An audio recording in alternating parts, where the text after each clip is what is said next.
la presencia del Señor. Qué bueno estar buscando su rostro una vez más. Este seminario doctrinal tiene el propósito ahora en esta modalidad de exponer por un tiempo y luego unos 20-25 minutos, ahora que estamos terminando un poquito antes la alabanza, para que usted pueda ir formulando sus preguntas.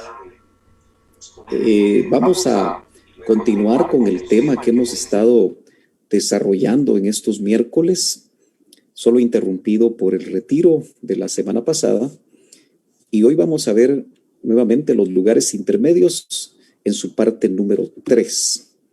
Siempre estamos gozosos porque sabemos que el Señor seguramente ya los tiene a ustedes ahí atentos con su cuaderno de notas, porque es importante que este tipo de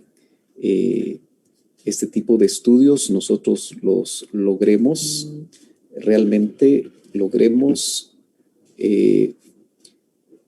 compartir con ustedes los textos, las gráficas y todo el que quiera la presentación, vamos a tener la oportunidad de poderla compartir con ustedes. Los subtítulos que vamos a ver de estos lugares intermedios tienen que ver con algo que vamos a leer acerca de una cárcel, lo que la Biblia en los evangelios llama las tinieblas de afuera, azotados poco, donde hay ese trato, y azotados mucho. Como siempre, la Iglesia de Cristo Betel, Ministerio en Casas, les saluda. Estamos en la ciudad de Guatemala, para todos aquellos que eventualmente no nos conozcan, y este servidor de ustedes, el pastor Sergio Noriega. Vamos a orar. Padre, gracias, porque una vez más tú nos das vida, nos has dado salud, y sabemos, Señor, que has guardado de nosotros y has provisto a las necesidades de cada uno. Te pedimos, Señor, que una vez más tú prepares nuestros corazones y nos des de tu bendita gracia, de la iluminación de tu Espíritu Santo, para abordar estos temas que sabemos que no son fáciles, pero entendemos que tu Espíritu Santo puede dar testimonio, y las preguntas que puedan quedar en el ambiente sin respuesta, sabemos, Señor, que tú también en su momento traerás respuestas. Te lo suplicamos en esta hora, en el nombre de Jesús. Amén y amén. Gloria al Señor. Bueno, déjeme estar aquí un poquito ordenado. A veces por la pantalla me cubre un poquito la presentación, pero aquí vamos a tratar de ver de qué manera nos logramos en esta noche ir ubicando para entrar en materia, aprovechando el tiempo. Déjenme chequear aquí. Vamos a ver. Ahí estamos. Muy bien. La pregunta que nos tenemos que hacer al introducirnos es si la enseñanza que vamos a leer en este verso que aparece aquí en Mateo capítulo 5 y verso 25 es solo para este lugar intermedio llamado tierra, donde actualmente estamos. Se acuerda que desde la primera presentación que hicimos para introducir este tema tan complicado a veces, porque no todo se comprende bien, no tenemos una luz completa en algunos versículos, y por lo tanto, así como en escatología no queremos ser dogmáticos, sino que acercarnos a la palabra para que ella nos hable, el Espíritu nos dé testimonio, pero sí es muy importante que usted estudie, apunte sus pasajes, los lea en varias versiones, especialmente las versiones que son traducciones, no tanto las parafraseadas, porque aunque pueden ser más fácil de entender en un lenguaje contemporáneo, a veces pueden perder un poquito lo que es la traducción propiamente dicho. O también es para los que están del otro lado del velo, es decir, los que ya durmieron. para ponernos en el contexto del Nuevo Testamento. Voy a leer el pasaje que dice: ponte de acuerdo con tu adversario presto, dice, entre tanto que estás con él en el camino. No sea que te entregue el adversario al juez y el juez al alguacil, y seas echado en la cárcel. ¿Dónde está esta cárcel? Es la pregunta. Por supuesto, si nosotros lo interpretamos exclusivamente para la tierra, que este es un mandamiento, una enseñanza del Señor en ese contexto de Mateo 5, 6 y 7, donde habla de bienaventuranzas y varias enseñanzas muy importantes del Señor. Si lo queremos exclusivamente circunscribir a la vida en esta tierra, pues obviamente este tipo de cárcel sería una cárcel que en los tiempos de Jesús, pues obviamente era un lugar cerrado, tal vez diferente a las cárceles actuales. Pero si lo queremos ver como lo logró vislumbrar el hermano Otto, y en este sentido, yo sé que algunos no lo conocieron, quizá los que vean este estudio, pero fue un siervo de Dios muy usado por el Señor, y obviamente también hacemos referencia a las enseñanzas que él nos compartió, teniendo el testimonio de que el Señor le revelaba y le iluminaba la palabra. Entonces la pregunta en el ambiente es: ¿será que la falta de ponerse de acuerdo, como dice acá, entre tanto vas en el camino, es solo para acá, o se está refiriendo a que mientras estemos viviendo en esta tierra, si hay adversarios, si hay relaciones complicadas, que no siempre son relaciones con personas ajenas a nuestra familia o ajenas a nuestra vida, sino que muchas veces también ese adversario puede ser el cónyuge, o pueden ser los hijos, o pueden ser los padres con los hijos, relaciones complicadas. Entonces, lo que yo quiero que usted ponga atención es que si esta cárcel tiene que ver con un lugar intermedio del otro lado del velo, entonces la enseñanza es mucho más profunda y mucho más delicada, porque muchas veces usted no me dejará mentir y habrá tenido experiencias donde usted ha observado que aún hay padres que no perdonan a sus hijos y se van del otro lado del velo, o hijos que no perdonan a sus padres por situaciones complicadas que se dieron en sus relaciones en los años anteriores a que esa persona muriera. Entonces, si no se ponen de acuerdo, si no hay perdón, entonces, y la persona se va, entonces puede haber un lugar intermedio llamado cárcel. Y lo digo de esa manera porque obviamente aquí estamos exponiendo esto para que usted tenga testimonio de lo mismo. En el verso 26 dice: de cierto, siempre las enseñanzas del Señor Jesucristo, te digo, y eso habla de algo muy importante, que no saldrás de ahí hasta que pagues el último cuadrante. Obviamente, creo yo que el Señor en sus enseñanzas tenía que haber sido muy conocedor, si era solo para esta tierra, solo para la vida que se vive en esta tierra, de incluso las leyes que estaban vigentes en el tiempo en el que él vivió, en el lugar donde él enseñó esto, porque dice: de cierto te digo que no saldrás de ahí hasta que pagues el último cuadrante. Note que en el verso 25, en el contexto anterior, en ese verso 25, solo habla de adversario y no está hablando de una deuda, porque obviamente el cuadrante era una moneda. Entonces yo tengo que dar mi opinión acerca de lo que estoy viendo acá, y es que está hablando más que de una deuda o de una controversia de relaciones en la tierra. Es que si nosotros no nos arreglamos con personas con las que tenemos diferencias, y como yo sé que el 95% probablemente de esta audiencia tan amable en poder escuchar estas enseñanzas son hijos de Dios, pero es momento también de reflexionar si tú tienes situaciones no arregladas, ya sea con familiares, con amigos, con vecinos, con miembros de la iglesia local a donde vas, con un ministro al que tuviste problemas y sencillamente cambiaste de iglesia, pero no lo perdonaste. Todas esas cosas entran dentro de lo que dice aquí, que si no te pones de acuerdo mientras vas por el camino, entonces sería mientras estás con vida. Para parafrasearlo un poco mejor, dice, y seas echado en la cárcel. Entonces esa cárcel tendría que ser un lugar intermedio. Y note que se va a estar ahí hasta que se pague el último cuadrante.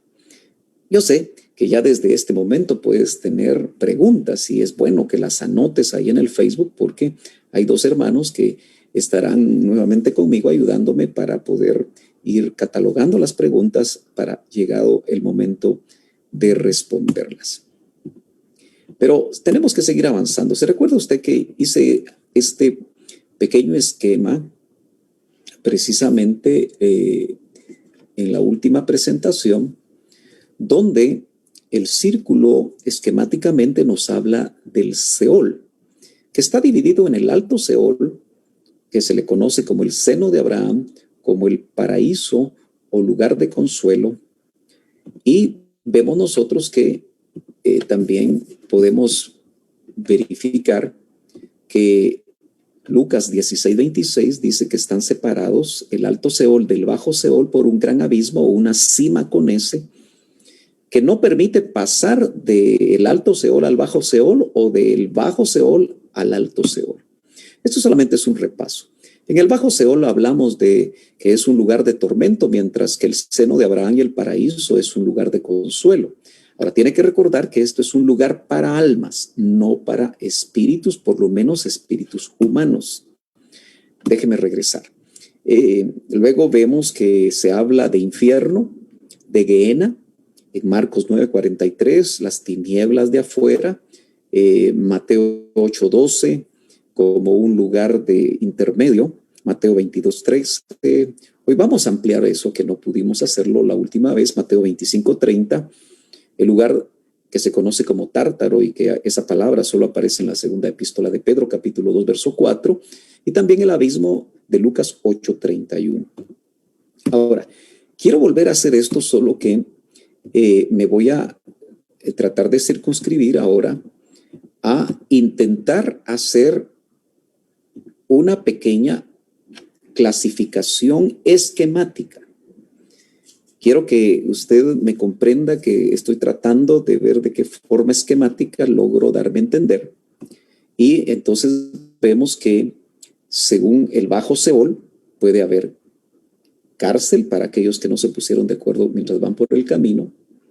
Un lugar donde hay siervos que son azotados poco, vamos a ver por qué cuando entremos ahí. Siervos que son anotados mucho, le llama siervos, pero las preguntas que tenemos que hacernos serán solo siervos, porque en el contexto en el cual se está hablando es de siervos del reino, pero se puede aplicar a ministros, pero se puede aplicar también a ovejas. Note que en las tinieblas de afuera, cuando abordemos el texto, dice que fue echado a las tinieblas de afuera alguien que no tenía vestido de boda en una fiesta donde el Señor explicó acerca de eso. Note que pongo el infierno o Gehenna, que es una palabra hebrea que se traduce algunas veces cuando aparece en el texto griego Gehenna, lo traducen infierno, algunos lo transliteran y colocan la palabra Gehenna, pero eso ya lo estoy poniendo en partes más profundas. Como le digo, esto solamente es un esquema, yo no puedo ser dogmático y decir que así es porque yo no he ido ahí y espero no ir. Amén.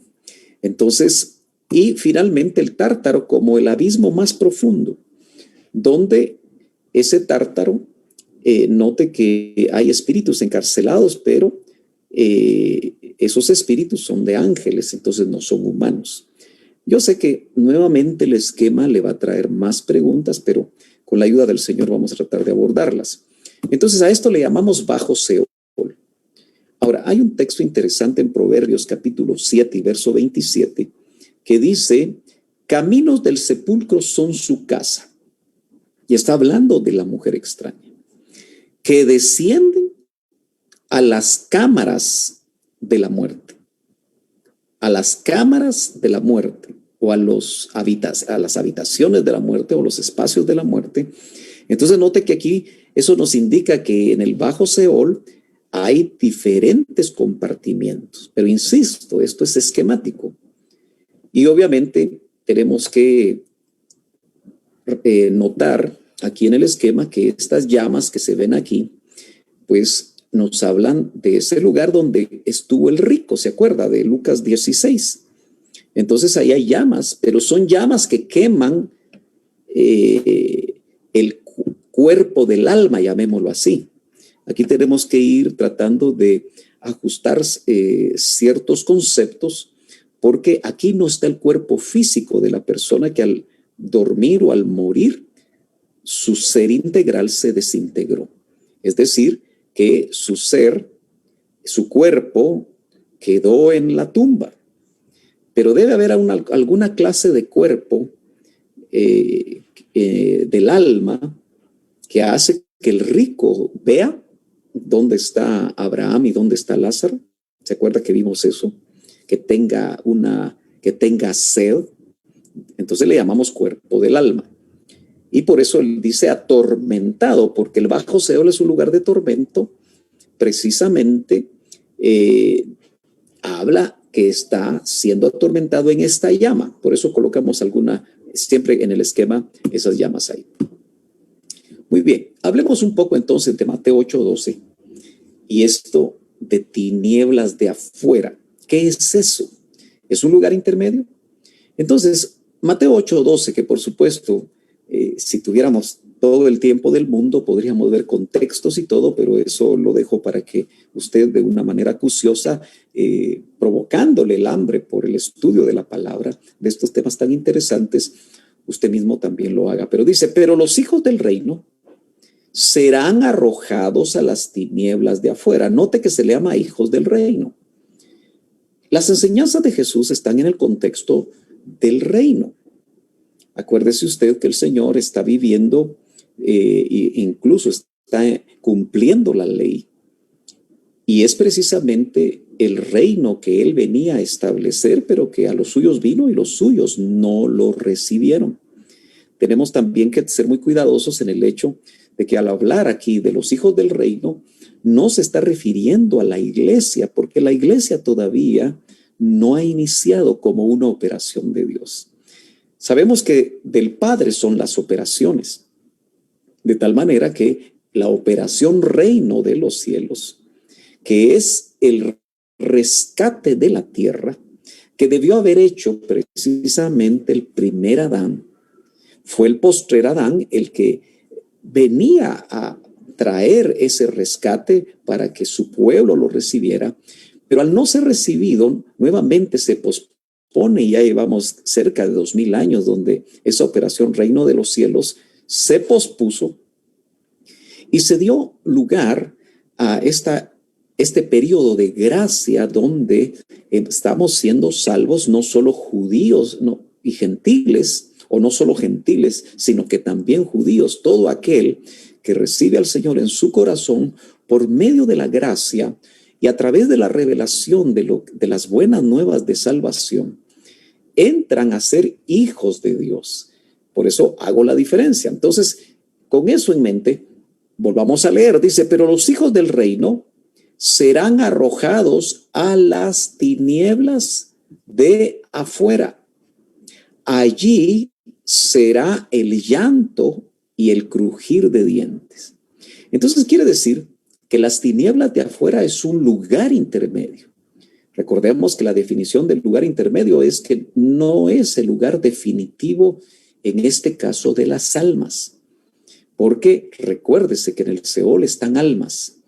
El espíritu volvió a Dios que lo creó y vemos que en el Nuevo Testamento, recuerde usted estos detalles porque ya pasaron 15 días y si usted no está en autos o es primera vez que aborda este tema, probablemente puede sentirse un poco confundido, pero acuérdese que Esteban entrega su espíritu al Señor Jesucristo, que ve el cielo abierto y al Señor de pie y le dice, recibe mi espíritu.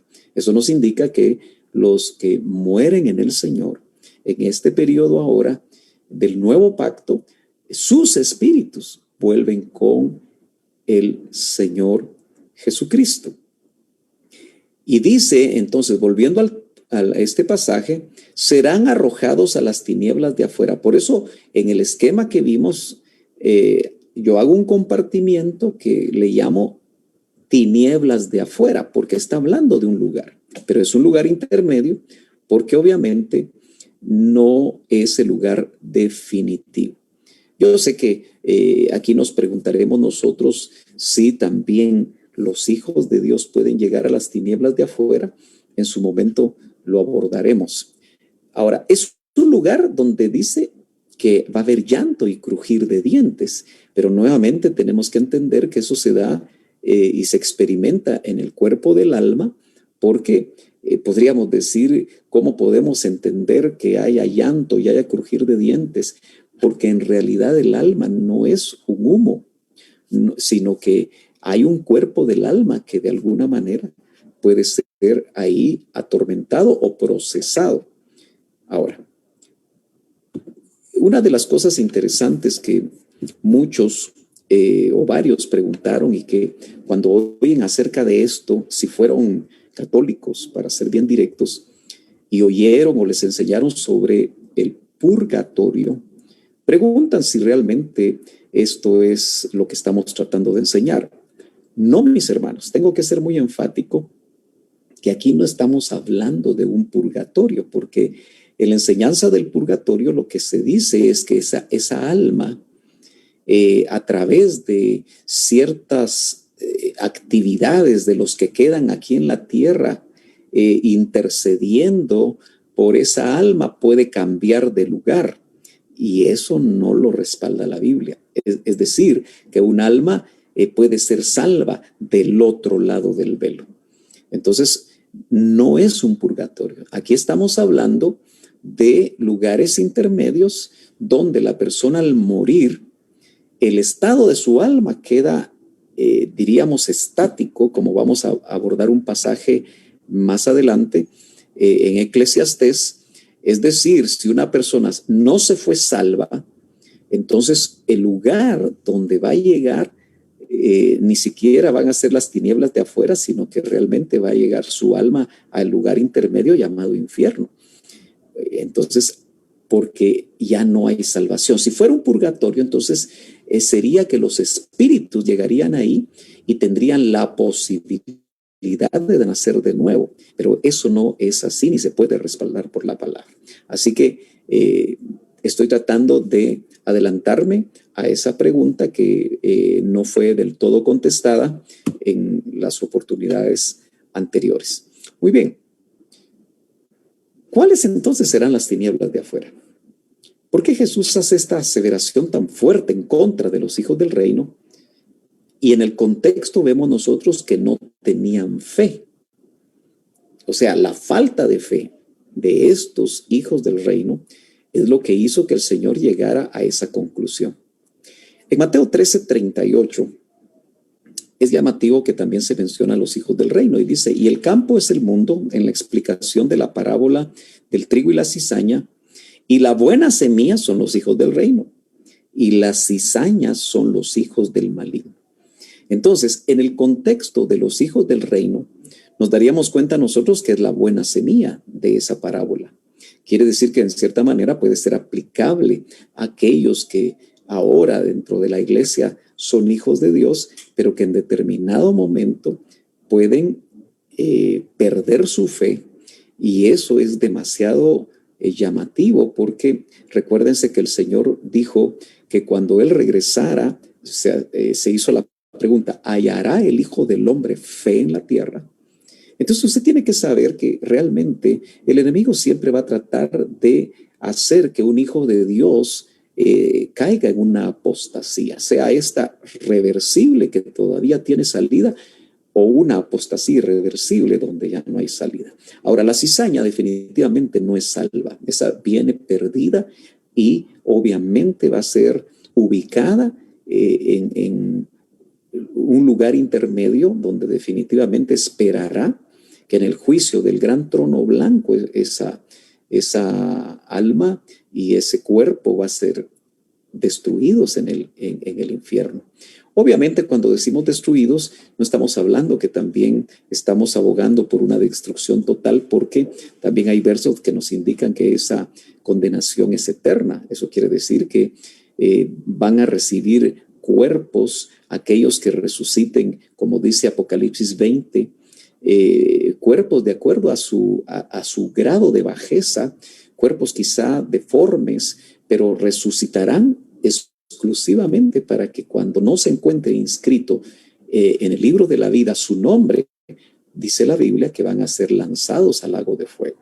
Muy bien, yo sé que esta noche vamos a abordar bastantes conceptos, van a haber muchas preguntas, pero si no las logramos contestar hoy, creo que va a valer la pena hacer todo un estudio exclusivamente para contestar preguntas. Muy bien. En el griego, tinieblas es la palabra skotos, que se puede traducir sombra, oscuridad o tinieblas.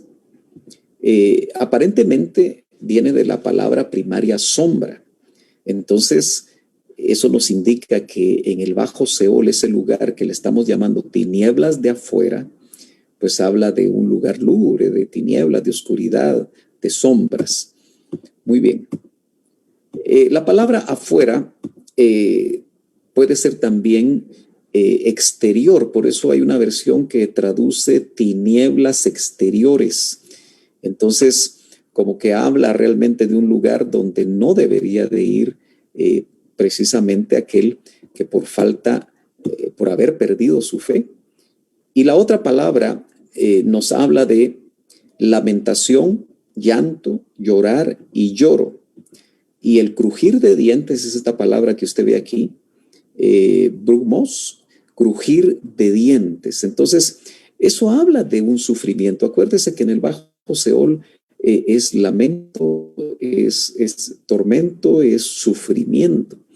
Mientras que en contraste en el alto Seol, a donde van las almas de aquellos que fueron justos, en el caso de Lázaro, lo que hay es un reposo, se le llama, acuérdese, seno de Abraham, o se le llama también el paraíso de Dios. Bueno, quiero abordar otros versos importantes en Mateo, como es el capítulo 22 y verso 11, que dice, y entrando el rey para mirar a los comensales, vio ahí un hombre no vestido con traje de boda. Es un pasaje que la mayoría conoce y que pueden leer todo el contexto de este pasaje. Y en el verso 12 dice, y dícele, amigo, note que no dice hijo, sino dice amigo. La otra vez que en los evangelios aparece esta palabra amigo, recordará usted que fue la palabra que usó el Señor cuando se refirió a Judas, que le traicionó. Amigo, ¿cómo entraste aquí sin tener vestido de boda? Y él dice, mejor dicho, tuvo cerrada la boca. Entonces, las tinieblas de afuera, este pasaje las relaciona con alguien que no sabemos cómo llegó a esa boda, si es que la aplicamos nosotros a la cena de las bodas, ya en el contexto propiamente del matrimonio místico entre Cristo y la iglesia. A través de esta enseñanza, nosotros podemos darnos cuenta que alguien puede filtrarse, pero al descubrir que no tiene vestido de boda, y eso nos recuerda que nosotros como iglesia novia tenemos que tener ese vestido de boda, y no es ahorita el momento para hablar de qué se trata porque me iría por ese lado, pero seguimos leyendo y dice, entonces dijo el rey a los servidores, atadle de pies y manos, yo quiero que note esto que está subrayado, y sacadle y echadle a las tinieblas exteriores. Otra versión podría decir tinieblas de afuera. Ahí será el llanto y el rechinar de dientes. Entonces, note usted que hay trabajo que indudablemente, por no tener vestido de boda, se le echó a esta persona en ese lugar intermedio llamado tinieblas de afuera o tinieblas exteriores. El verso 14 dice, porque muchos son llamados y pocos escogidos. La pregunta aquí es, ¿escogidos para qué? Si nosotros interpretamos esto, que muchos son salvos, pero pocos son los que van a ser iglesia novia, también puede encajar acá, aunque también se ha usado en otro tipo de contextos. Muchos son llamados, pero yo quiero que usted vea el verso dentro del contexto anterior, y pocos escogidos. Eso nos habla también que muchos son los que caminan en el camino ancho, pero pocos son los que escogen caminar en el camino estrecho. Muy bien. Nuevamente quiero entrar a este esquema porque creo que nos ayuda. Nuevamente vemos aquí que esta es la región de las almas o Seol o Hades. Arriba está el alto Seol. Pero me interesa nuevamente volver acá y tratar de darnos cuenta que aquí se ve nuevamente la cárcel para aquel que no se puso de acuerdo mientras iba en el camino, es decir, mientras estuvo con vida, que no sanó sus relaciones. Que esa sanidad de relaciones siempre va a venir por medio del perdón. ¿Por qué estoy abordando este tema de los lugares intermedios? Porque estamos viviendo tiempos donde yo le aseguro que usted conoce de personas que no conocen al Señor, que ya partieron, o personas que conociendo al Señor, usted mismo puede tener dudas qué pasó con ellos, sean familiares, amigos. Hoy realmente es dramático saber que muchas personas están partiendo.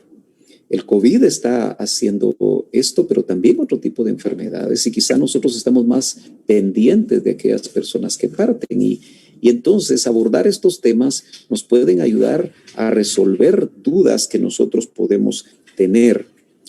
Note las tinieblas de afuera sin vestido de boda, siervos azotados poco, siervos azotados mucho, el infierno, Gehenna o Tártaro. Muy bien.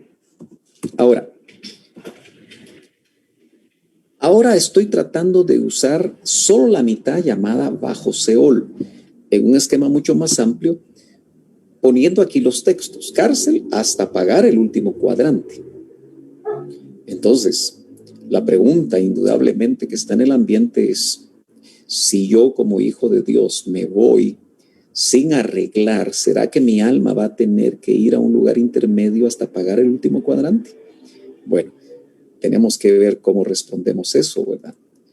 Y la impresión que da es que es así. Ahora, note que si el Hijo de Dios va a este lugar hasta pagar el último cuadrante porque no se puso de acuerdo en el camino, es su alma la que está siendo tratada. Su espíritu volvió al Señor y estará en el proceso para que ese trato termine, para que en la resurrección el alma ya tratada, porque no se arregló mientras iba por el camino, entonces lo ideal que nosotros tenemos que tener muy en claro es, si tenemos un padre o una madre o un familiar amado que quizá esté enfermo y sabemos que puede partir y tenemos algo que arreglar, arreglémoslo. Tanto el que se va como el que se queda debe de arreglar ese tipo de situaciones. Obviamente, muchos se preguntarán aquí, entonces esa persona que se va así por ese trato que tiene en ese lugar intermedio, ¿será que se perdió? No, sino que sencillamente puede usted notar que es un lugar donde se está trabajando lo que no se arregló mientras se iba por el camino, para que en la resurrección el espíritu hecho ya perfecto, el alma procesada y el cuerpo que resucita nuevamente son integrados para entrar en la eternidad, sea como novia, sea o primicias, si participó o fue en su momento una primicia, o si fue un rebusco, o si fue cosecha, o si es del reino. Porque lamentablemente tengo que recordarle, y digo lamentablemente porque no quisiéramos que fuera así, pero aquel que no fue clasificado como una primicia, Si es cosecha o rebusco, queda a nivel de reino. Bueno, aquí añadí otros elementos que de repente van a ser un poquito fuertes para poder entenderlos, pero sé que la mayoría de ustedes lo está entendiendo o ha oído acerca de esto. Las tinieblas de afuera, de Mateo 22:13, note que aquí lo que se ve es llanto y crujir de dientes. Es un lugar donde va alguien que no tiene vestido de boda. Y esto tiene que estar en el contexto de la falta de santidad, porque al final dice que el vestido blanco, dice Apocalipsis, el vestido de lino fino son las acciones justas de los santos. También hay un contexto bíblico que habla que aquí van un siervo que se cataloga de inútil, que se puede aplicar también a los ministros, pero acuérdese que también todos de alguna manera somos siervos del Señor. Y también hay otro pasaje que habla que los obreros de iniquidad son echados a estas tinieblas de afuera. Y aquí viene otro elemento importante que lo vamos a ver, solo lo voy a poner acá, pero dentro de los minutos que me restan, yo sé que no vamos a lograr terminar, pero en Lucas 12:48 habla de siervos que son azotados muchos, que son azotados poco, porque no conoce la voluntad del Señor y hace cosas que desagradan al Señor. Pero están los siervos que son azotados mucho, en el verso anterior, donde estos siervos dice que conociendo la voluntad de Dios, no se prepararon para hacer la voluntad del Señor. Muy bien. Entremos aquí.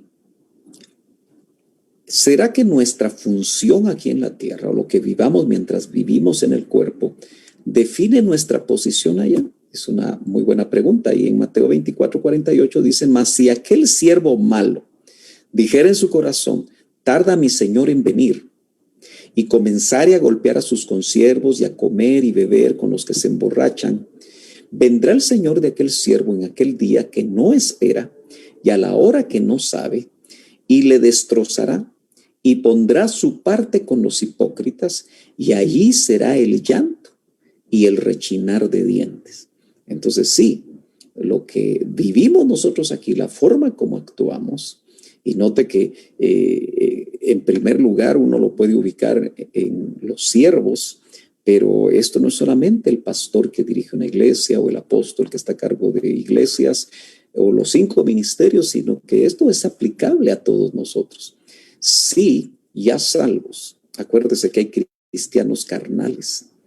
Y quizá otra de las preguntas que siempre se hace es, mire, si alguien murió carnalmente sin arrepentirse, se pierde, se va al infierno y ya no sale de ahí hasta que lo sacan de ese lugar intermedio y lo echan al lago de fuego como una estancia final.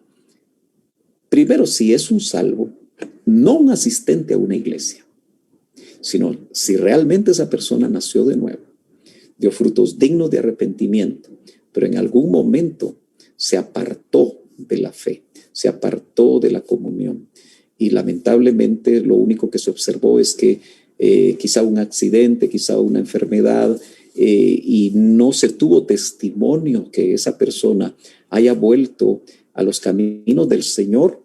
No podemos mandarlo al infierno porque, acuérdese, la salvación no es por obras, la salvación es por la fe en nuestro Señor Jesucristo. Seguramente aquí hay 2 escenarios. Si se fue así como estaba, sin arrepentimiento, que es algo que no podemos definir tan fácilmente, seguramente van a haber tratos ahí en la región de las almas. Pero también tenemos que entender que en el misterio de la agonía suceden cosas que nosotros no entendemos, aun cuando la persona está en inconsciencia o en subconsciencia, no sabemos que el Señor está haciendo y que está trabajando todavía. Y si la persona tuvo la oportunidad de arrepentirse o no. Entonces, no podemos nosotros rápidamente tomar una respuesta y decir se fue aquí o se fue allá. Realmente, al abordar estos temas, nos damos cuenta que surgen bastantes preguntas y no todas ellas las podemos responder. Tenemos que ser muy honestos. Pero aquí nos damos cuenta nosotros que quien se comportó haciendo una función, en este caso incluso ministerial, inadecuada, pues hay ahí una consecuencia. Bueno, estoy llegando a las 8:30. Quisiera tomar solo 5 minutos más y entonces daremos lugar a 25 minutos de pregunta. Aquí está lo del siervo inútil y también lo que Mateo 25 llama los cabritos. En Mateo 25:30 dice, y el siervo inútil, echadle a las tinieblas de afuera. Sáquele usted las consecuencias. ¿Quién es un siervo inútil? Y nuevamente, no solamente involucra ministros que nosotros conocemos en el sentido ministerial, sino que me parece a mí que siervos inútiles hay en todos los estratos del servicio en la iglesia. Y ahí será el llanto y el rechinar de dientes. Claro, yo sé que muchas personas podrían decir, bueno, esto el Señor lo enseñó exclusivamente para los que todavía vivían en el Antiguo Testamento, porque Él todavía vivió en ese momento cuando se está cerrando el tiempo del reino. Pero acuérdese que estas enseñanzas que Él dio, como la de Lucas 16 en cuanto al rico y Lázaro, nos enseñan muchas cosas de esos lugares intermedios que me parece a mí que sí pueden ser aplicables también en esta época o en este periodo llamado de la iglesia. Si saltamos al verso 41, obviamente uno debería de leer esto y yo le aconsejo a usted que antes de sacar conclusiones lea todos estos contextos, estos capítulos.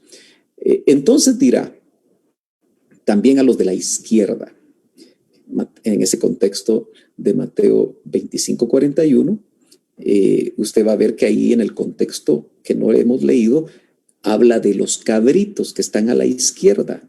No es casualidad que le llame de esa manera. Y yo diría, haciendo un énfasis y una comparación con los que no actúan como cabritos. En los contextos usted puede entender qué es lo que está queriendo decir aquí la palabra. Idos de mí, los maldecidos, mire qué fuerte, al fuego eterno, preparado al diablo y a sus ángeles. Parece indicar como estado final, esto es un comentario que coloco acá, por lo que está diciendo el fuego eterno, que ya no es lugar intermedio, sino que es lugar final, se llama lago de fuego, preparado precisamente para el diablo y sus ángeles. Entonces esto indica un estado final, el lago de fuego. Le llama cabritos. Entonces esto ya no es lugar intermedio, sino que estado final. Muy bien. Azotado poco y azotado, o mejor dicho, azotado mucho y azotado poco. En Lucas 12:47 dice, porque el siervo que sabe cuál es la voluntad de su amo. Acuérdese que esto no es solamente para interpretarlo, que el Señor quería dar una enseñanza cómo debía ser el siervo con su amo, aunque sí tiene algo de aplicación, es mucho más profundo. Entonces dice, pero no se prepara conforme a la voluntad de él, recibirá muchos azotes.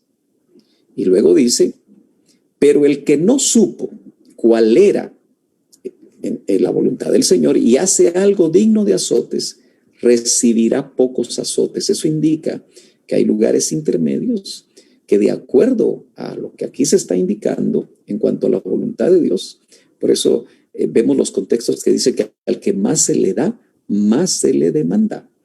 Y hace algo digno de azotes, recibirá pocos azotes, porque a todo aquel a quien se le ha dado mucho, mucho se le exigirá. Y a quien se le haya confiado mucho, más se le exigirá de su parte. Una de las preguntas que hicieron es ¿qué son estos azotes? Me imagino que piensan si son azotes literales o no. Acuérdese que como es en el Seol, podríamos nosotros pensar que es algún tipo de dolor. Tal vez no son necesariamente azotes literales, porque acuérdese que en el cuerpo del alma hay sed, como el rico la percibió en el infierno, en ese lugar intermedio del bajo Seol. Se tiene un cuerpo que, si recibe azotes, no creo que sean necesariamente como nosotros lo entenderíamos con un cuerpo como el que se quedó en la tumba. Entonces yo quiero entender de una manera un poquito más amplia, sin ser aquí dogmático, que eso es un tipo de sufrimiento, precisamente porque no se hizo la voluntad, en este caso de su amo, dice. ¿Quién es nuestro amo? ¿Quién es nuestro Señor? El señorío de Cristo, ¿a quién le pertenece? Pues obviamente al que murió en la cruz del Calvario. Yo he estado indicando en los cultos, en los últimos cultos, que nosotros fuimos comprados a precio de sangre. Y por eso no debemos de conformarnos solamente con que el Señor, reconocer al Señor como el Salvador, nuestro Salvador, sino que también nuestro Señor. Y que su voluntad, aunque nos cueste entregarla nuestra, es la que debemos hacer. Yo creo que aquí hay muchas enseñanzas que podríamos detenernos bastante, pero por razones de tiempo yo lo voy a tener que dejar aquí. Y esto de obreros de iniquidad lo veremos en una próxima entrega. Y quisiera saber si ya el hermano Maynor o Francisco tienen preguntas en este momento. Entonces yo les dejo a ellos para que las preguntas las leamos.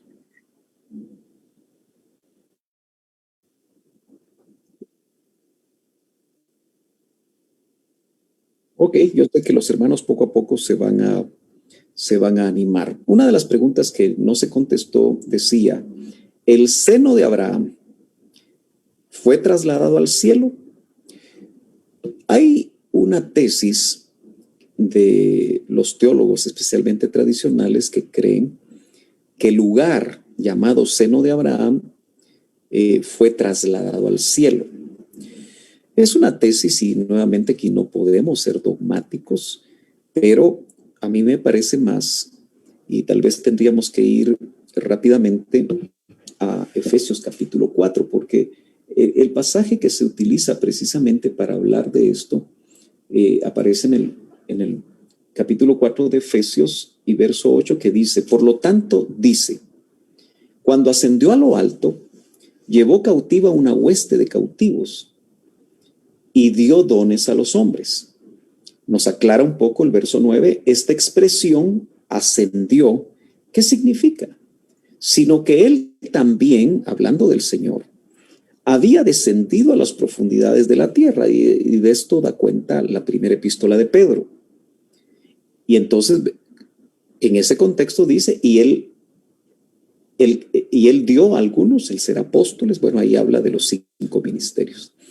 Entonces, se cree en esa tesis que el seno de Abraham como lugar se fue, y como quien dice que la parte llamada Alto Seol se llevó esa cautividad y se la llevó al cielo. A mí no me parece que fueron las almas las que de alguna manera, cuando dice una hueste de cautivos, como les digo, si lo vemos en función de Primera de Pedro, nos damos cuenta también que dice que el Señor fue y predicó, aunque me parece que más se debería de traducir, notificó a los espíritus encarcelados que estaban ahí, precisamente, que vivieron antes del diluvio. Tenemos que ver esos contextos también.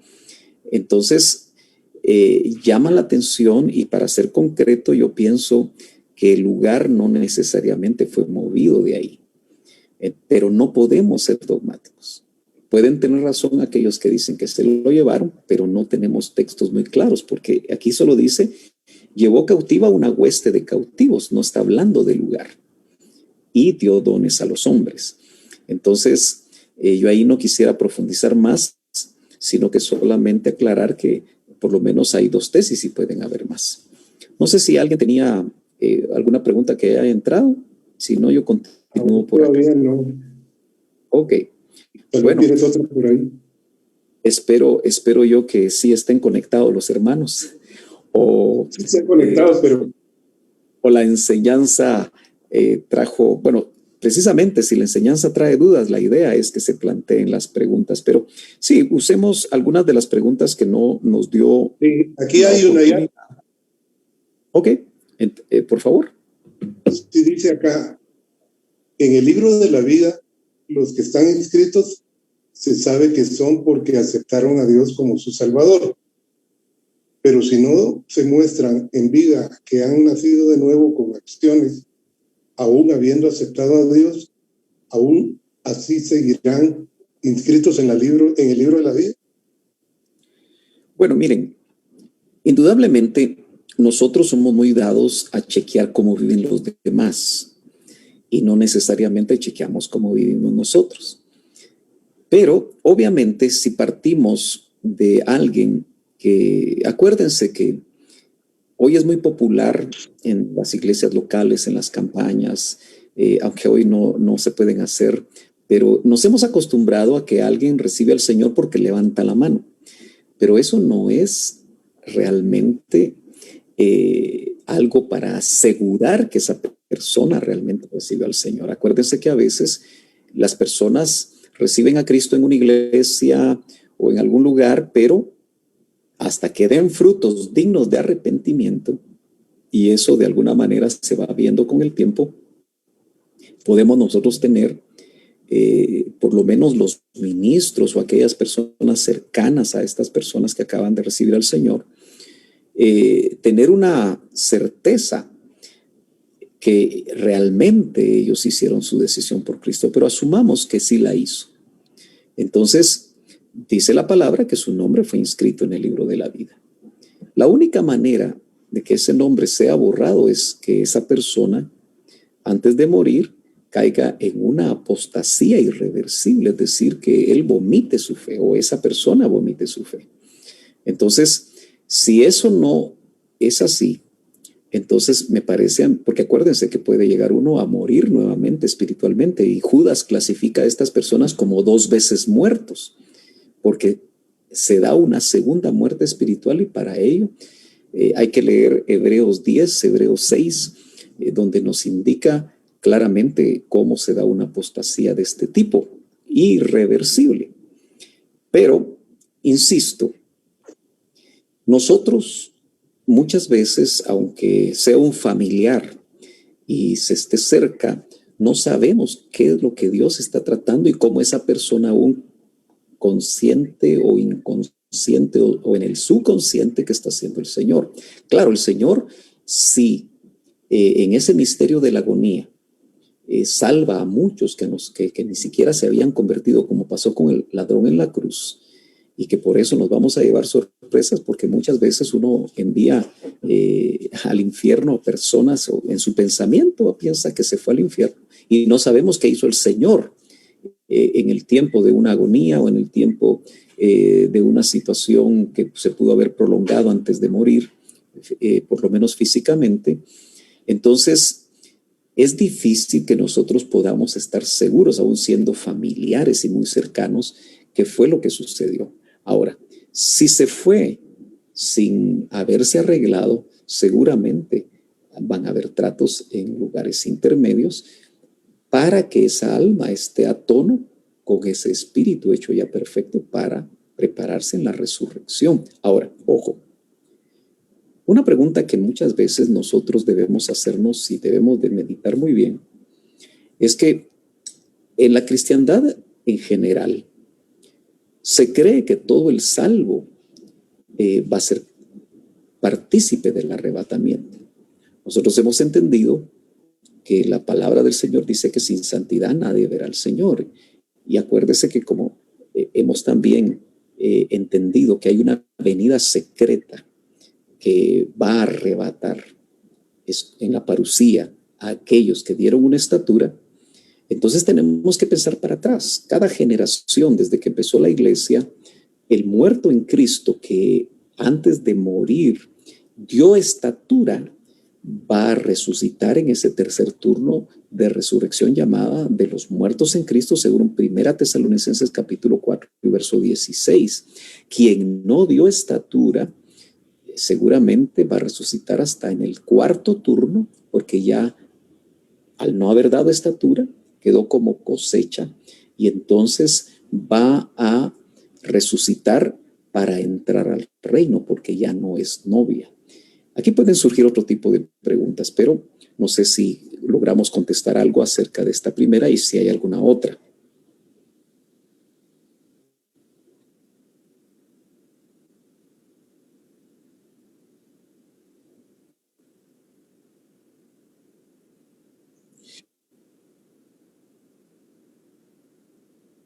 Sí,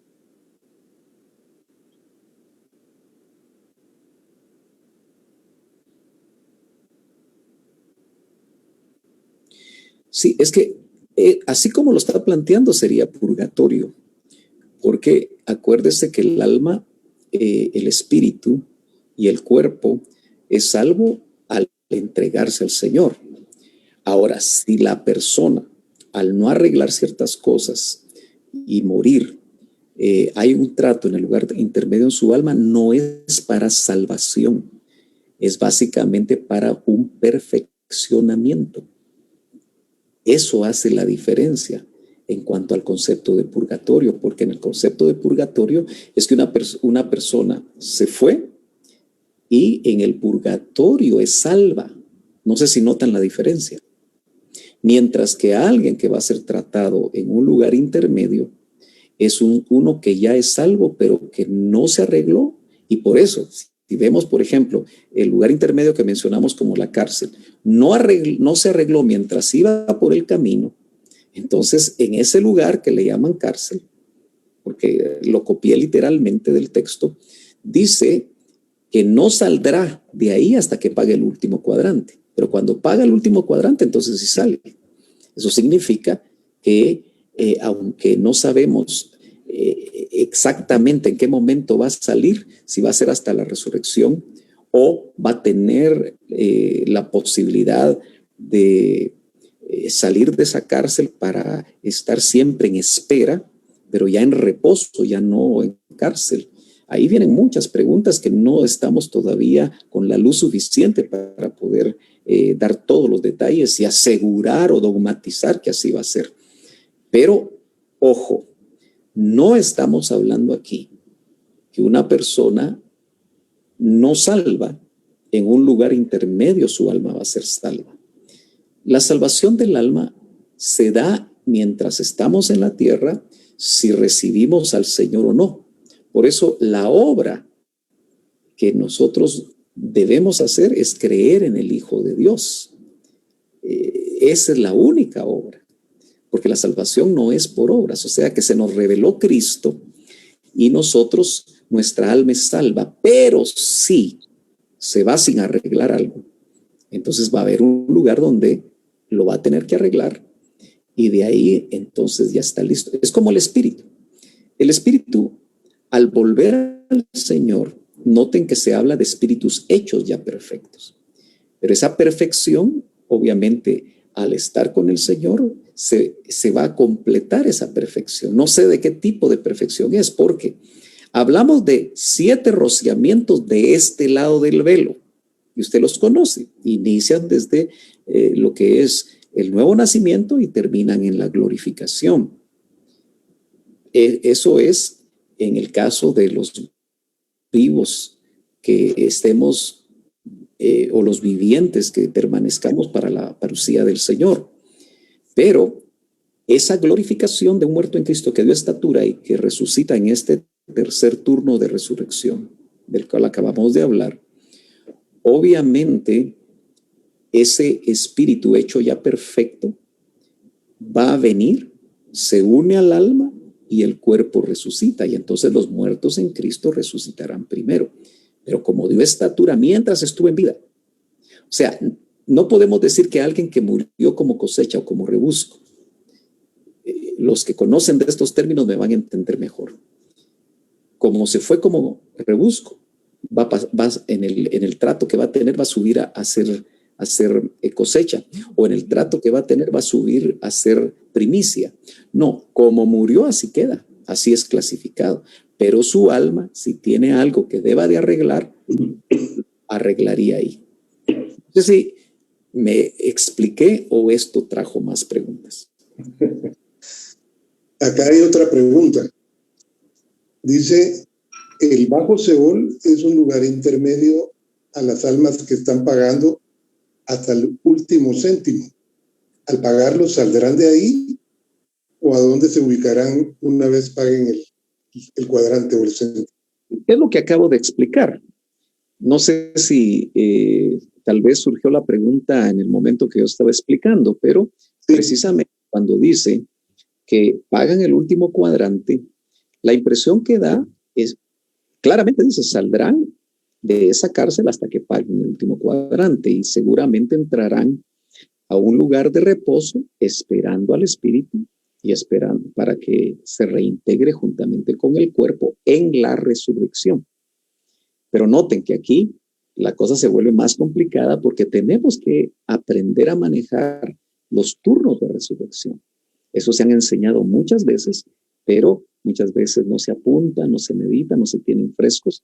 Pero si la persona es novia, porque dio estatura, resucitará en el tercer turno de resurrección en la parucía.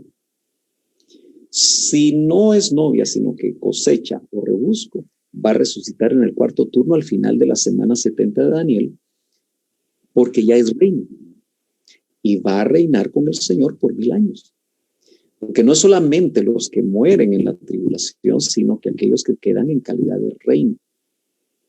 Entonces, ahí son otros elementos que hay que tal vez platicar un poco acerca de cómo el reino se cierra y se abre la operación llamada iglesia, pero ahora que entre la plenitud de los gentiles, como dice Romanos 11:25, noten que dice que ahora va a tratar con Israel y todo Israel será salvo. Entonces se vuelve a abrir la esfera del reino.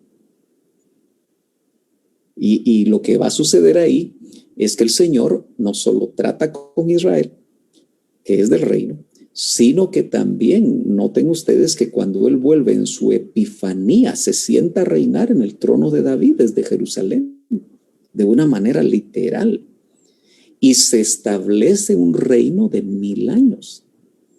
Pero la iglesia no está ahí dentro de lo que es reino, sino que ya como esposa del Cordero se sienta a gobernar con Él. Por eso el mensaje de Apocalipsis 2 y 3, donde en una de esas del mensaje a las iglesias dice, el que es vencedor, el que venza, se sentará conmigo y gobernará también con vara de hierro, porque es la esposa. Amén. ¿Otra pregunta? ¿Tenemos?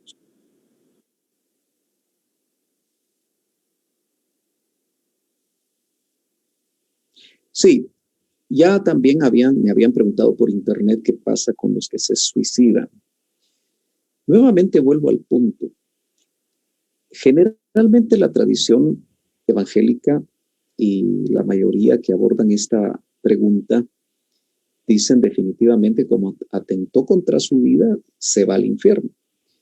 Yo no lo diría tan directo así, sino que llevaría a la reflexión nuevamente de qué sucede en el lapso en el que esa persona atenta contra su vida. No siempre todos se van de inmediato.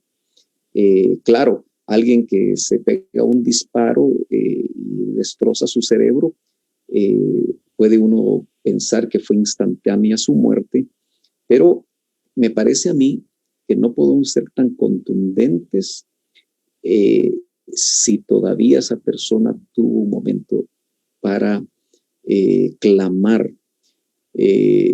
Sabemos que cometer un suicidio generalmente tiene que ver con espíritus, demonios que toman a estas personas, aún como hijos de Dios. Y yo sé que la tradición tampoco cree que un hijo de Dios puede ser tomado por espíritus inmundos o demonios, pero también, aunque es otro tema, definitivamente puede suceder, porque son los demonios los que quieren destruir vidas.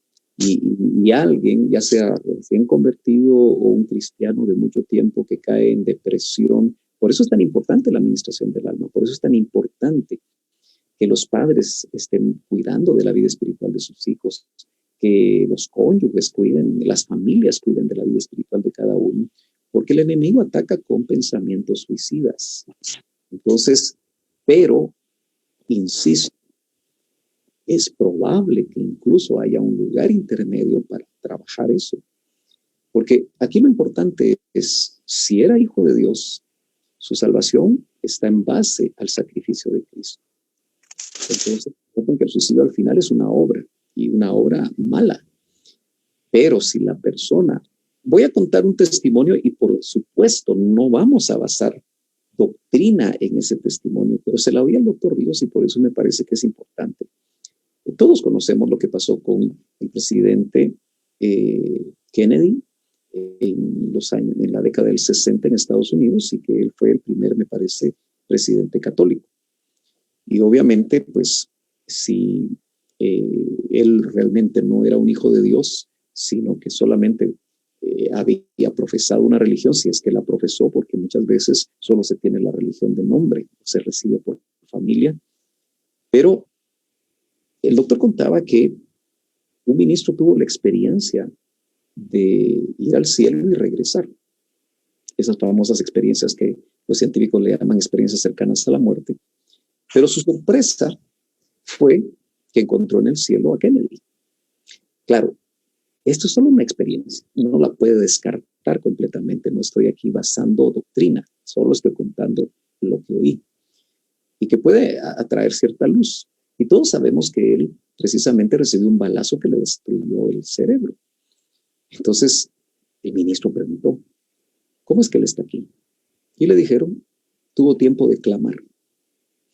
Ahora, como esa es experiencia y podemos dudar de ella, solamente nos abre la posibilidad de si realmente las personas. Y aquí vuelvo otra vez al misterio de la agonía. Un tema que tantas veces nos compartió el hermano Otto y que probablemente usted lo olvidó y que es digno de meditar y obviamente buscar en la palabra acerca de esto, porque indudablemente nosotros nos damos cuenta. Lo que yo le oí al doctor y me quedó tan grabado es que el mayor evangelista es el Señor en el tiempo de la agonía, sea corta, sea larga, sea de segundos, no son. Así que las sorpresas no las podemos llevar. Amén. Difíciles las preguntas, ¿verdad? Hay otra pregunta que pregunta que si de los grupos a que se han estado refiriendo sobre los lugares intermedios es a lo que se refiere el apóstol Judas. Yo estaba viendo acá y creo que es a partir del versículo 17 que tal vez hace alguna clasificación. Si lo puedes leer, por favor. Dice Judas, como ese solo tiene un capítulo, versículo 17. Sí. Pero vosotros, amados, acordaos de las palabras que antes fueron dichas por los apóstoles de nuestro Señor, quienes decían, en los últimos tiempos habrán burladores que irán tras sus propias pasiones impías. Estos son los que causan divisiones individuales, mundanas, que no tienen espíritu. Pero vosotros, amados, edificados en vuestra santísima fe, jurando en el Espíritu Santo. Esa es la parte conducente que yo veía, que puede ser que se refiera sobre la pregunta. No sé si ahí hay dos pregunta, porque no la logro atar ahí. ¿Qué es lo que realmente están preguntando? Volveme a leer la pregunta. Sí, dice que si a los grupos que te has referido sobre lugares intermedios son a los que se refiere el apóstol Judas en su carta. Sí, yo creo que tiene más que ver con el verso 6 y 7, lo voy a leer, dice. Y a los ángeles que no conservaron su señorío original, sino que abandonaron su morada legítima, los ha guardado en prisiones eternas. ¿Se acuerdan ustedes que eso lo vimos la vez pasada? Y esta vez no logramos llegar nuevamente a lo que se llama el abismo o el tártaro, que parece ser la parte más profunda del bajo Seol, bajo tinieblas para el juicio del gran día. Pero noten que estos son ángeles, entonces son espíritus, porque así lo define Hebreos 1:7, espíritus ministradores. Por eso, cuando se menciona en 2 de Pedro 2:4, según recuerdo, tártaro, es ahí donde están estos ángeles. Pero en el 7 dice, así también Sodoma y Gomorra, esto ya no son ángeles, sino que son los habitantes de Sodoma y Gomorra, que sabemos por contexto en Génesis que cometían terribles pecados. Y no se nos olvide que ya esta humanidad, una de las señales es que la venida del Hijo del Hombre será como en los días de Sodoma y Gomorra, en los días de Lot, que vivió en Sodoma y Gomorra. O sea que el nivel de pecado está llegando hasta ahí.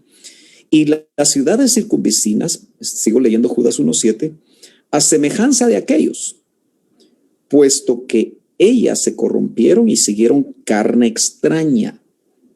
¿Se recuerdan ustedes que cuando Lot fue rescatado y su esposa y sus hijas, llegaron 2 ángeles? Y lo que querían estos hombres era tener relaciones sexuales con ángeles. A eso se refiere carne extraña. Ese tipo de aberraciones. No solamente, como siempre se ha visto, como un homosexualismo entre hombres, sino que como que ellos estaban acostumbrados por lo que pasó en Génesis 6 a ese tipo de relaciones con carne extraña. Dice, son exhibidas como ejemplo al sufrir el castigo del fuego eterno.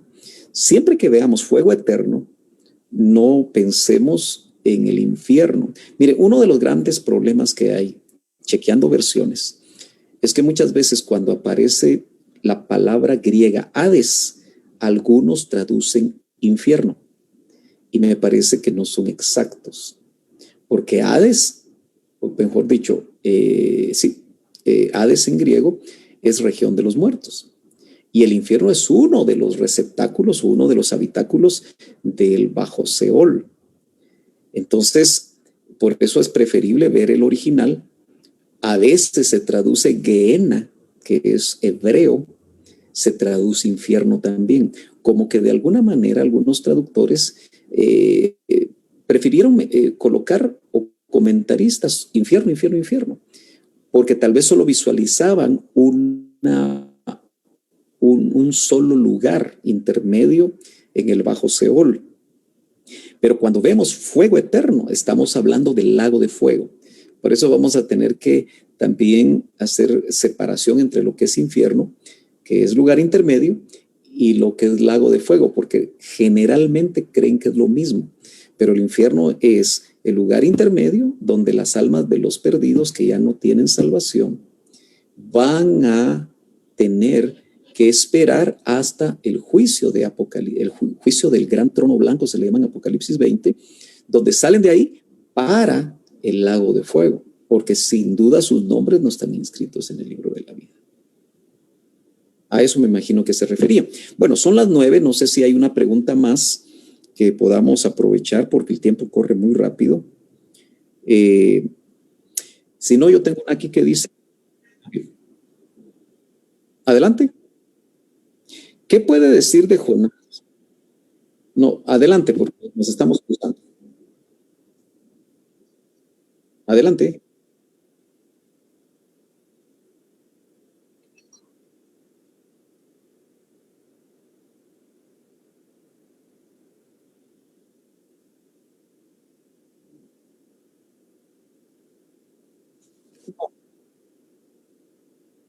Es que miren, si es cuerpo, no es alma. En ningún momento, si dice cuerpo, es cuerpo. Si dice alma, es alma. Si dice espíritu, es espíritu. Pero yo lo leo, dice, entregada a ese tal, este es un juicio apostólico, a Satanás para la destrucción de su carne, no dice su alma. Entonces está hablando de cuerpo. El contexto indica que este hombre que había quitado la esposa a su papá, en el pleno, digamos, se supo en la iglesia local de Corintios, que era una iglesia pequeña, era una iglesia en casas. Pero al parecer, los de Cloe le llevaron esta información a Pablo porque como que nadie hacía nada. O sea, estaban permitiendo ese garrafal pecado y no había ningún tipo de disciplina. Entonces el apóstol, no estando presente, dice eso, que es un texto bien oscuro, bien difícil de interpretar, porque dice, para la destrucción de su carne. ¿Qué es esa entrega a Satanás? Realmente es como quitar su cobertura. Es como dejar que el enemigo tome el control de esa persona, pero noten que dice para que su destrucción del cuerpo. O sea que ese juicio correctivo en el que iba a entrar este hombre podía llevarlo incluso hasta la muerte. Pero no sucedió. Ahora, cuando dice, a fin de que su espíritu sea salvo en el día del Señor Jesús, es bien complicado interpretarlo, Porque noten que no está hablando de alma, sino está hablando de espíritu. Entonces, la pregunta aquí es, ¿era este un hijo de Dios? Si su espíritu iba a ser salvo, sí. Ahora, esto nos mete en un problema en cuanto a una salvación de una parte del ser. Pero acuérdense ustedes que si era hijo, el juicio correctivo en la tierra lo iba a llevar seguramente, si no se arrepentía, cosa que gracias a Dios sucedió, pero si no se arrepentía, a un juicio a nivel, mejor dicho, a un trato en el alma, en algún lugar intermedio. No sé si me estoy dando a entender. Porque su espíritu obviamente lo había recibido el Señor en espera del trato del alma y en el momento de resucitar. No sé si me logré dar a explicar en esto, porque obviamente era un hijo de Dios. Si hubiera sido inconverso, no se hubiera puesto en la escritura, ni se hubiera definido que era un pecado dentro de la iglesia. Afortunadamente se arrepiente, viene lo que se llama la tristeza según Dios, y luego, porque miren, lo que hizo la iglesia local, pongamos atención, ¿cuál fue la disciplina? Porque si nosotros nos basáramos a estos principios y lo aplicáramos en las iglesias locales, si un hermano de la iglesia, acuérdese que Pablo dice que si está en desorden, con él ni siquiera comáis, y muchas personas en las iglesias saben que hay un hermano que está en pecado y se reúnen a comer con él, haciendo caso omiso de lo que dice la Biblia, porque hay una disciplina. ¿Cuál fue la disciplina aquí? Cuando fue entregado a Satanás, que nadie de la iglesia le habló, le quitaron la comunión, nadie más platicó con él. Ahora, ¿por qué digo esto? Porque después Pablo en la segunda epístola a los Corintios dice, bueno, ahora vuelvan a hablar con él para que no sea abrumado de mucha tristeza. Ahora, claro, contextualicemos esto. Si una persona que está pecando y que hay dos cosas, hay hermanos que son agarrados infragantis, que otro hermano los mira en el pecado. Hay hermanos que nunca dicen nada y que tienen pecado escondido. Entonces, esos son dos casos distintos. Ahora, si la persona busca la ayuda, y por eso es tan importante la administración del alma, y obviamente no se le quita la comunión. Aquí el contexto es que esta persona, seguramente algunos lo reconvinieron, pero no le importó. Él siguió con la esposa de su papá en el flagrante pecado. Entonces vino el juicio, pero ese juicio correctivo no llegó a la muerte física, que nosotros le llamamos un cortamiento, que incluso es por misericordia. Dios hace cortamientos a hermanos que no quieren dejar de pecar. Y le digo, mucha gente oye esto en las iglesias masticando chicle y siguen con su pecado, y siguen con su pecado, y siguen con su pecado. Obviamente Dios tiene misericordia, pero dice que al que toma por hijo, lo disciplina, y esa disciplina puede llegar incluso hasta la muerte física. Afortunadamente vemos que el Señor trata paso por paso, pero puede incluso en un juicio correctivo. Por ejemplo, ¿qué pasa con un cristiano que el Señor lo mata? Permite que ese juicio correctivo lleve hasta la muerte. Eso significa que esa persona no se arrepintió. El Señor, por misericordia, para que no llegara a una apostasía irreversible, permite su muerte física. Les aseguro que su alma va a ser trabajada, pero su espíritu, que es salvo, va a estar en espera que el alma sea trabajada para que en la resurrección, en este caso, obviamente, entraría a nivel de reino, sería un salvo, pero en el reino. Amén, mis hermanos. Yo sé que pudieron quedar más dudas, pero ya nos pasamos 7 minutos. Vamos a dejarlo ahí. Creo que vamos a continuar dentro de 15 días, ya que el otro miércoles no podré seguir con este tema, pero tiene 15 días para estudiar estos temas y hacer más preguntas. Los que conocen, bueno, los miembros de la iglesia pueden mandar a mi chat preguntas que tengan, o las pueden mandar al correo. Busque la forma y así vamos a preparar todo un programa solo de respuesta a preguntas, aunque hemos abordado bastantes. Que Dios le bendiga y vamos a orar. Padre, gracias una vez más por tu palabra. Sabemos, Señor, que es el Espíritu Santo el que puede ir aclarando cada punto a cada uno de nosotros. Te pedimos, Señor, que al leer tu palabra, que al escudriñarla, al meditar en ella, Señor, haya respuestas mucho más claras, Señor, para cada uno en lo personal, que les pueda dar convicciones. Lo cierto, Señor, es que tú anhelas que nosotros seamos obedientes, busquemos la santidad como un resultado normal, Señor, de nuestro nuevo nacimiento.